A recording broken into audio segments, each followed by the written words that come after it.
Your largest customer is loudly advocating for a new feature which is not on your prioritized roadmap.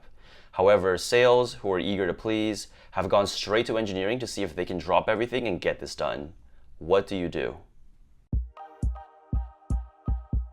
Hey everyone, welcome back to another Exponent product management mock interview. Today we're going to be doing a cross-functional collaboration question with Matt. And before we get started, Matt, why don't you just introduce yourself real quick? Sure. Hi, I'm Matt Susskind. I'm a longtime product management coach here with Exponent. I've worked at Google and a number of small startups throughout my career, and excited to be here. Awesome. So for today's cross-functional collaboration question, this is what I'd like to ask. Let's say your largest customer is loudly advocating for a new feature which is not on your prioritized roadmap. However, sales, who are eager to please, have gone straight to engineering to see if they can drop everything and get this done. What do you do? Okay, got it.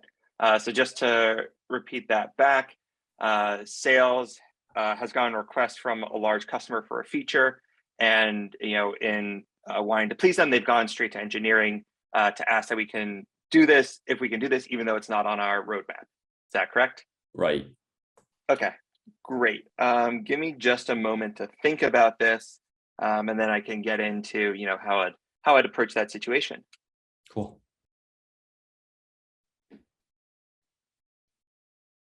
Okay, cool. So given the situation, first, I just want to explain how I'm thinking about this. What I think is important to as a PM to be aware of here. So obviously, sales wants to get this done, but engineering, can't just go directly to them and then change the priorities of what we have. We kind of have to talk this over. And so, this is going to have to be a larger discussion than just, sales getting this prioritized right away. And so, as we go into those discussions, I'm going to be trying to balance, the long-term sense of the product direction and, all these things that we've decided on our roadmap and what we think is important versus, if maybe there is some kind of urgent need here, and, the cross-functional nature of making sales happy and, also keeping the customer happy.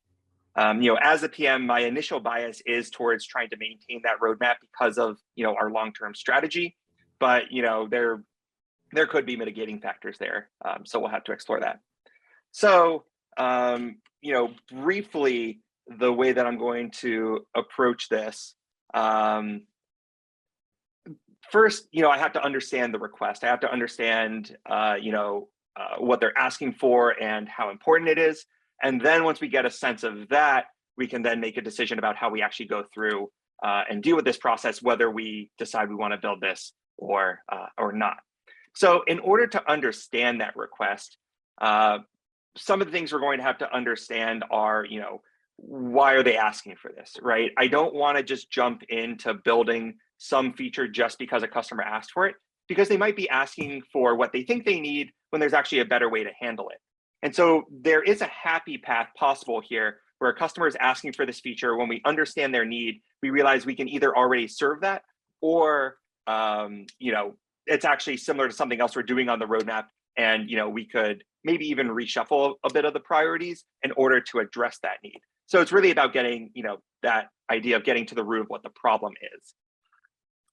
Something else to consider is, do we actually have to build this, or is there some way that we could find a bridge solution, right? Where, if it's not that heavy of a load, maybe there's something slightly manual that, one of our team members could do in the meantime, right? If they need some kind of data dump on a weekly basis and it takes, 30 minutes, an hour just to put that together, it's not ideal, but if this is a large enough customer, that could be worth it. So really just understanding, what's being asked here. Another thing we could also explore here is just, how have they gotten by without it so far? They're obviously already a customer of ours, and, not to say that like they don't really need this, but at the very least, just understanding what they're doing instead right now will also help us understand, what exactly those requirements are, what would be expected of us. The other thing to get into here is the importance of this request. Is this customer strategically important to us? Are they a very large customer of ours? If they're 80% of our business, and if we don't make them happy, they're going to leave. Obviously that's an existential threat to our company. But if they're only slightly larger than any other customer, and they're very happy with us, and they're just making this request, maybe not that important. Is sales trying to keep them from churning? Does sales see a large upsell potential? Is there internal pressure on sales to sell more? Getting a sense of all of this will help me understand why the sales care about this so much. How important is it for us to actually find a way to get this done? In most cases, unless it's actually strategically important or critical to the company, again, I'm probably going to bias towards not wanting to push out our roadmap. But this is this obviously could be very important. So that's interesting. Let's say that this indeed is a very large and strategic customer that we can't lose. And let's say that you've looked at the roadmap, there's nothing else on the roadmap that can alleviate their problem, and this needs to be a solution that needs to be built by engineering. It's not like some trivial like data dump that can be done weekly. You go to the customer and you say, like, sorry, we can't do this, and the customer is like very not pleased about this. So what would you do there? Yeah, it's a great question. Unfortunately, these kinds of things do happen. On one hand, if they are so strategically important, we may actually have to go ahead and do that, and that's a larger conversation. I can get into that separately. But in the case where we're saying no, even though these are important, it's probably because we see some larger value in continuing our our path, right? We have a larger strategic vision. We see that there's value there, and then distracting ourselves by building out this feature, even though it's for an important customer, it seems like in this case we've decided that that's just not worth it. And so the first step here is, it's not my relationship with the customer directly, right? That's sales that owns a lot of that, or customer success. And so I definitely want to be partnering with them in this, and hopefully I could have this conversation with sales, before I'm talking to the customer directly, and letting them know, hey, this is why we can't do this. This is where we're trying to go. These are the kinds of things that we can, do to help them, or at least make things less difficult for them. But we're just not going to be able to build this, and there's not really a great way to support that need that they have. And one, I expect sales is not going to be super happy with that, but hopefully we can find some common ground, make it, make sure that there are open lines of communications and ways for them to get things prioritized, or at least let us know make sure that we know what the customers are really asking for. Because we want sales to feel like they're involved in this, and obviously the success of the product overall is not just building things, but also the ability for sales to get out there and get it to customers. So for the customer themselves, it really does depend on the customer, and if this thing isn't that important to them, but they're still upset about it, we'd probably have to find some way to just, maybe we could make it up to them in some way, or depending exactly on the dynamics, like how much margin we have on this, or how exactly our product is charged, maybe we give them a free month or something if they're really upset, just to keep them from churning, acknowledge that, like, hey, we heard your request and we really do care about it, but it's just not something that we can support. If this is critical to them, but we really can't do it, ideally we can keep them, and ideally we could figure out a way with them to keep them involved. But not every customer makes sense, and if their needs have changed and our direction has changed from where they wanted us to go, sometimes there does need to be a parting of ways, because it doesn't make sense. Ideally we don't. If you're saying they're strategically important, or we're making a lot of money that supports our future growth, that's hard. But if we believe in that vision, it might be necessary. Not that we're going to push them to leave, but I think just internally we might need to acknowledge that, even if I'm sure sales and our revenue focused teams might not be as happy with that. Yeah, makes a lot of sense. I think that's a very good answer for now. If you were to just to quickly summarize the steps that you would take, how would you summarize that? Yeah. So basically, overall, First comes that, just making sense of my own feelings about this and, kind of how I need to approach it. Then it comes into understanding, all the context around this, what the request is, what matters, all of that. And then there comes in this process of actually working with the team to figure this out. As we're going through that understanding process, of course, I'm talking to all these stakeholders. So it's not like my thoughts or the process we're taking is coming out of the blue, right? Ideally, I've been setting this up as I've been going through it, right? Sales has been getting context about why we might not be able to do it or what we think is important.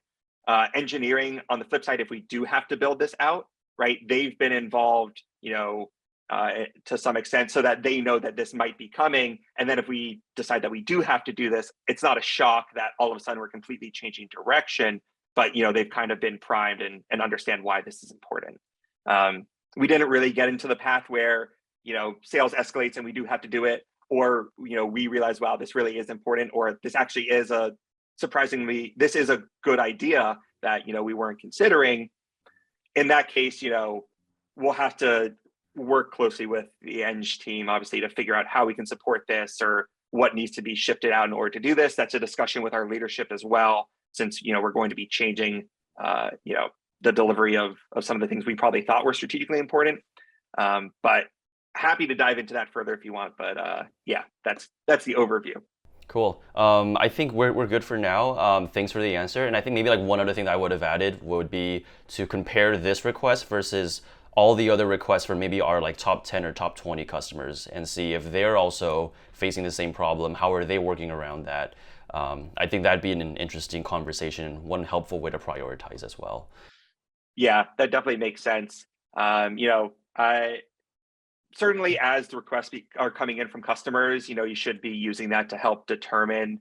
It should be a factor in your roadmap planning, of course, right? Like these are the things that your customers are asking for, and sure, they may not have the full sense of where you're going, but obviously that customer feedback is important. Totally. And I think most enterprise companies also have professional services where if the customer really wants something, they could pay extra. Yeah. There's like some, like ad hoc work that could be done there. Yeah. That was one of the things I was going to mention if we went down that path of, okay, we are building this. Obviously we have to look at the resources we have on the team. And, if we have to split the team, it's not ideal, but could get it done. But maybe the best case there is if if we have some contractors that we could spin up that are familiar with us, and the customer is willing to pay for that, then sure, we could build that out for them and it doesn't disrupt our roadmap.